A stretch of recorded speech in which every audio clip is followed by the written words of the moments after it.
बिस्मिल्लाहिर्रहमानिर्रहीम अस्सलामु अलैकुम वरहमतुल्लाहि वबरकातुहू वेलकम छु तुई बी एक लट सानी यूट्यूब चैनल पे यत नाव छु देसी जायका विद इंशा वीडियो स्टार्ट करने ब्रोट अगर तुम सान चैनल पे नई छू सन यूट्यूब चैनल कर सब्सक्राइब वीडियो कर लाइक तो शेयर बी दीजो पन फीडबैक आज बनाओ खास रेसिपी यमिच रेसिपी बह तुह शेयर कर तो करो अजिच रेसिपी स्टार्ट।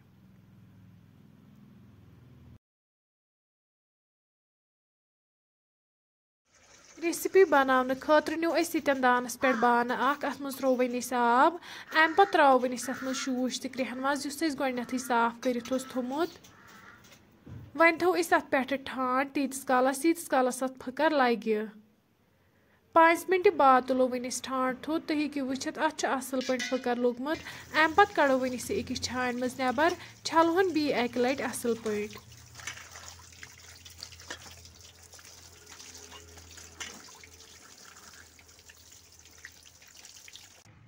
यह कोर असल पे साफ अम पे बनाओ वनिस अत लकट लकट पीसेस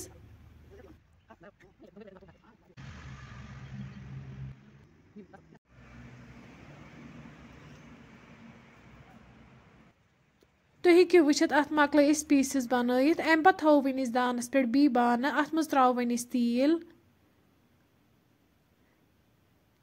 गरम गसित त्रो वनिस अत मज तेज पत्ता दालचीन बड़ ٲl सब्ज ٲl यम करो सतन हल्क फ्राई अम पे त्रो वनिस अत मज गंड यथ गोथ न्युक न्युक कर थोमुत बी त्रो वनिस रुहन गंड तो रुहन करहन सतन असल पे फ्राई।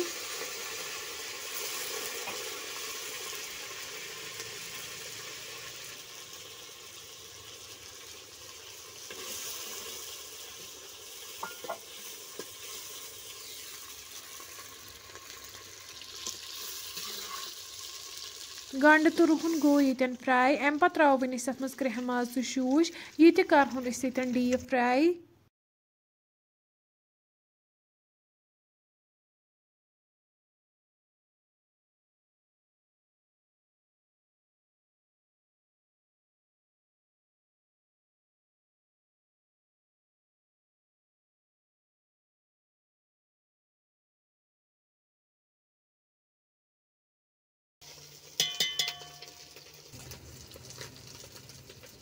यस त्रो वनिस अत मज नून चमच 2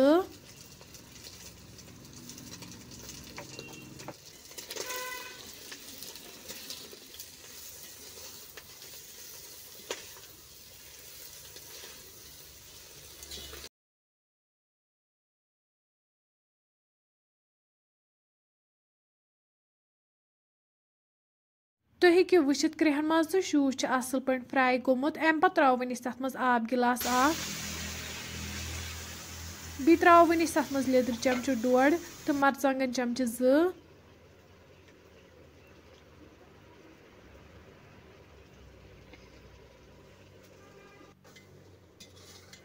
मरचांगन तो लेदर अलाव वनिस अत सत असल पे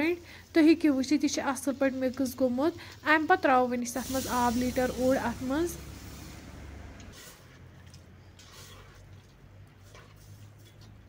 लास्टस पे त्रो वनिस अत मज गरम मसाला चमच 1 बी त्रो वनिस अत मज बादियान पाउडर चमच 1 वन थो अत पे ठांड तीस कालस अमिच ग्रेवी कम गि 10 मिनट बाद तुम हेकु वुचित अमिच ग्रेवी बिल्कुल कम गमज लास्टस पे त्रो वनिस अत मज कसूरी मेथ वालो वनिस दान पे बोन तुम हेकु वुचित यन रेसिपी बिल्कुल तैयार अम पे करहन वनिस गर्मा गर्म सर्व बतस सत। फ्रेंड्स अगर तुम सोन अजुक वीडियो पसंद आमुत सन यूट्यूब चैनल कर सब्सक्राइब वीडियो कर लाइक तो शेयर बी दीजो पन फीडबैक। अल्लाह हाफिज।